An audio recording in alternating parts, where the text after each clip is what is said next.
Sejam todos muito bem-vindos a mais um vídeo do canal baseado em fatos reais.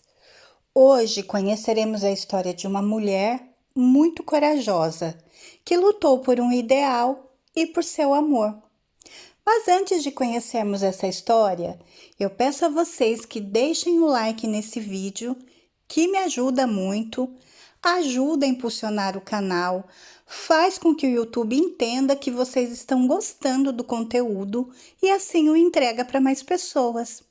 Deixem um comentário, seja pelo menos um emoji, mas também é muito importante para o engajamento e o crescimento do canal. Se você chegou aqui, mas não é inscrito, se inscreva no canal, ative o sininho de notificação, assim vocês sempre vão saber quando eu postar um vídeo novo. E compartilhem em uma rede social, com seus amigos, com seus parentes, com seus vizinhos. Peça para eles virem também conhecer as histórias e também se inscreverem no canal. Sem mais demoras, vamos todos entrar na nossa máquina do tempo e viajar para o ano de 1821.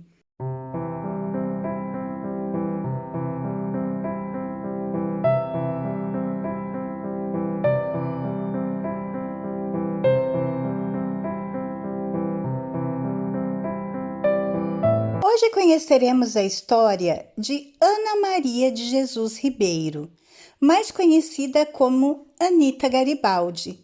Foi uma revolucionária brasileira conhecida por sua participação na Revolução Farroupilha e no processo de unificação da Itália, junto com o marido e revolucionário italiano Giuseppe Garibaldi. Por esse motivo, ela é conhecida como a heroína dos dois mundos. Anita Garibaldi nasceu em 30 de agosto de 1821 em Laguna, província de Santa Catarina, que hoje é o estado de Santa Catarina. Porém, há controvérsias que nós já vamos conhecer.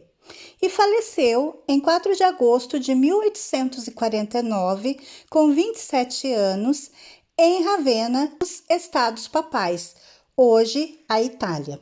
Alguns estudiosos alegam que Anita Garibaldi teria nascido em Lages, Santa Catarina, que na Cúria Metropolitana daquela cidade estaria o registro dos irmãos mais velho e mais novo dela, e que teria sido retirado do livro a folha do registro de Ana Maria de Jesus Ribeiro. Em 1998, entidades representativas da sociedade civil de Laguna promoveram uma ação judicial para obter o registro de nascimento tardio de Anita Garibaldi. A ação tramitou na primeira vara da comarca de Laguna, sendo instruída com diversos documentos que comprovariam que Anita nasceu no município de Laguna. Assim, em 5 de dezembro de 1998, proferiu-se: ante o exposto, julgo procedente o pedido inicial, a fim de determinar o registro de nascimento de Ana Maria de Jesus Ribeiro, nascida em 30 de agosto de 1821, na cidade de Laguna, filha de Bento Ribeiro da Silva, natural de São José dos Pinhais, do Paraná, e de Maria Antônia de Jesus Antunes, natural de Lages, Santa Catarina, sendo seus avós paternos Manuel Colasso e Ângela Maria da Silva, e avós maternos Salvador Antunes e Quitéria Maria de Souza, o que faço embasado no artigo 50, quarto combinado com o 52, segundo da Lei número 6.015/73, ação de registro de nascimento tardio, número, e consta aqui o número do registro do nascimento dela. Anita Garibaldi nasceu, portanto, Ana Maria de Jesus Ribeiro, no dia 30 de agosto de 1821, Laguna, capitania de Santa Catarina, no Reino Unido de Portugal, Brasil e Algarves, hoje estado de Santa Catarina, um ano antes da independência do Brasil. Foi a terceira dos 10 filhos, 6 meninas e 4 meninos, de Bento Ribeiro da Silva e Maria Antônia de Jesus Antunes. Seu pai era tropeiro, transportava gado por estradas que vinham desde Viamão até São José dos Pinhais, no Rio Grande do Sul, passando por Santa Catarina. Sua mãe, natural de Lages, era descendente de açorianos, originários da ilha de São Miguel. Casaram-se em 13 de junho de 1815 na Catedral de Lages. Durante a maior parte da infância de Anita, a família residiu em uma casa rústica de pau a pique na localidade de Morrinhos, nos arredores de Laguna, hoje bairro Anita Garibaldi, em Tubarão. Após a morte de Bento Ribeiro da Silva, entre 1833 e 1835, a família ficou sem recursos ou receitas que garantissem a sobrevivência, o que levou a mãe de Anita a buscar trabalho em residências no centro de Laguna.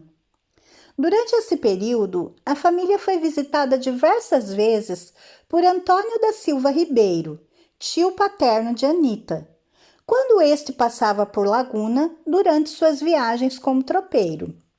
Antônio era republicano e se declarava a favor de uma revolução como forma de conquistar mudanças. Devido às suas pregações críticas à monarquia, foi perseguido e teve a sua casa em Lages incendiada por soldados imperiais sob ordens do coronel Manuel dos Santos Loureiro, o que levou a se refugiar com parentes em Laguna. Seus ideais foram transmitidos a Anita, que gradualmente aderiu a eles ao longo da sua juventude. Após a morte do pai e o casamento da irmã mais velha, Anita cedo teve que ajudar no sustento familiar e, por insistência materna, casou-se em 30 de agosto de 1835, dia em que completou 14 anos, com o sapateiro Manuel Duarte de Aguiar, na Igreja Matriz Antônio dos Anjos da Laguna. O casamento, descrito por Anita como uma farsa em uma carta enviada a seu tio, foi marcado pelo desinteresse no relacionamento por ambas as partes e não gerou filhos. Após poucos anos de matrimônio, em 1837 ou 1838, Manuel Duarte de Aguiar, como monarquista, alistou-se no exército imperial, abandonando a jovem esposa. Em 1835, a Revolução Farroupilha eclodiu na província do Rio Grande do Sul e falaremos mais detalhadamente sobre isso no próximo vídeo. Após a Batalha do Ceival, em setembro de 1836, a República Rio-Grandense foi proclamada pelos rebeldes. Nos anos que se seguiram, o sentimento revolucionário aumentou em Laguna, onde a grande maioria da população apoiava a causa republicana. No início de 1836, soldados da Guarda Nacional da vila recusaram-se a obedecer ordens do presidente da província, Albuquerque Cavalcante, de guarnecer a fronteira com o Rio Grande do Sul. Em julho do mesmo ano, o ministro da Justiça do Império, Aguilar Pantoja, exigiu respostas do governo catarinense em relação à Laguna, onde embarques clandestinos de pólvora estavam sendo feitos e enviados aos farrapos do sul. Em 22 de julho de 1839, o exército farroupilha tomou Laguna após derrotar os navios da Marinha Imperial que patrulhavam a vila. A invasão foi realizada somente com o barco Ceival, comandado pelo revolucionário italiano Giuseppe Garibaldi. Garibaldi estava no Brasil desde 1835, onde se refugiou após ser condenado à morte por Carlos Alberto da Sardenha, e no mesmo ano juntou-se à causa da Revolução Farroupilha, recebendo uma carta de curso, ou seja, um documento emitido pelo governo, de Bento Gonçalves. A entrada das tropas republicanas em Laguna foi celebrada pela população e, em 29 de julho, a República Catarinense foi proclamada na Câmara Municipal. Anita tinha 18 anos em 1839, quando encontrou-se com Giuseppe Garibaldi, Com 32 anos, Garibaldi liderou pelo mar as tropas farroupilhas de Davi Canabarro, que tomaram Laguna e proclamaram a República Catarinense. Em Laguna, a bordo da embarcação Itaparica, tomada do inimigo e armada com 7 canhões, Garibaldi observava com uma luneta as casas da Barra da Laguna. Observou então, em um grupo de moças que passeava, uma jovem cujo rosto conquistou sua imaginação e seu coração. Providenciou um barco, foi até a margem e depois até o local onde a tinha visto, porém não a encontrou. Tinha perdido a esperança de encontrá-la quando um habitante local o convidou a ir à sua casa para um café. Garibaldi aceitou e na casa encontrou a jovem que procurava, Anita Garibaldi. Assim, o próprio Garibaldi relatou o encontro em suas memórias, que eu passo a relatar para vocês agora. Entramos, e a primeira pessoa que se aproximou era aquela cujo aspecto me tinha feito desembarcar. Era Anita, a mãe de meus filhos, a companhia de minha vida, na boa e na má fortuna. A mulher cuja coragem desejei tantas vezes. Ficamos ambos estáticos e silenciosos, olhando-se reciprocamente, como duas pessoas que não se vissem pela primeira vez e que buscam na aproximação alguma coisa como uma reminiscência. A saudei finalmente e lhe disse: "Tu deves ser minha." Eu falava pouco português e articulei as provocantes palavras em italiano. Contudo, fui magnético na minha insolência. Havia atado um nó, decretado uma sentença que somente a morte poderia desfazer. Eu tinha encontrado um tesouro proibido, mas um tesouro de grande valor. Em 20 de outubro de 1839, Anita decide seguir Garibaldi, subindo a bordo de seu navio para uma expedição militar. Em Ibituba, recebeu o batismo de fogo quando a expedição corsária foi atacada pela Marinha Imperial do Brasil. Dias depois, em 15 de novembro, Anita confirma sua coragem sem fim e seu amor heróico a Garibaldi na famosa Batalha Naval de Laguna contra Frederico Mariá, na qual ela se expõe a grande risco de morte, atravessando uma dúzia de vezes a bordo da pequena lancha de combate para trazer munições em meio a uma verdadeira carnificina.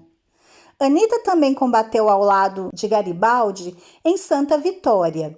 Depois passou o Natal de 1839 em Lages. Em 12 de janeiro de 1840, Anita participou da Batalha dos Curitibanos, na qual foi feita prisioneira. Durante a batalha, Anita provia o abastecimento de munições aos soldados. O comandante do Exército Imperial, admirado de seu temperamento indômito, deixou-se convencer a deixá-la procurar o cadáver do marido, supostamente morto na batalha. Em um instante de distração dos guardas, tomou um cavalo e fugiu. Após atravessar a nado com o cavalo o rio Canoas, chegou ao Rio Grande do Sul e encontrou-se com Garibaldi em Vacaria, 8 dias depois. Em 16 de setembro de 1840, nasceu no estado do Rio Grande do Sul, na então vila e atual cidade de Mostardas, o primeiro filho do casal, que recebeu o nome de Menotti Garibaldi, em homenagem ao patriota italiano Ciro Menotti. 12 dias depois, o exército imperial, comandado por Francisco Pedro de Abreu, cercou a casa para prender o casal, e Anita fugiu a cavalo com o recém-nascido nos braços e alcançou um bosque aos arredores da cidade, onde ficou escondida por 4 dias até que Garibaldi a encontrou. Em 1841, quando a situação militar da República Rio-Grandense tornou-se insustentável, Garibaldi solicitou e obteve do general Bento Gonçalves da Silva a permissão para deixar o exército republicano. Anita, Giuseppe Menotti mudaram-se para Montevidéu, no Uruguai.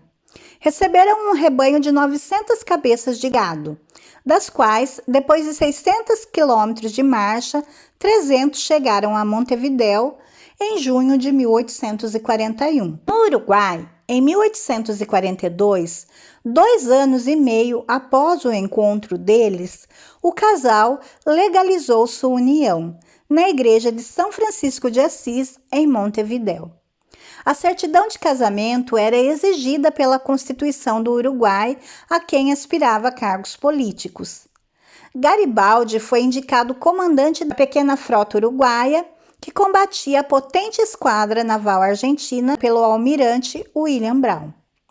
No Uruguai, nasceram os outros 3 filhos do casal: Rosa, em 1843, Teresa, em 1845, e Ricciotti Garibaldi, em 1847.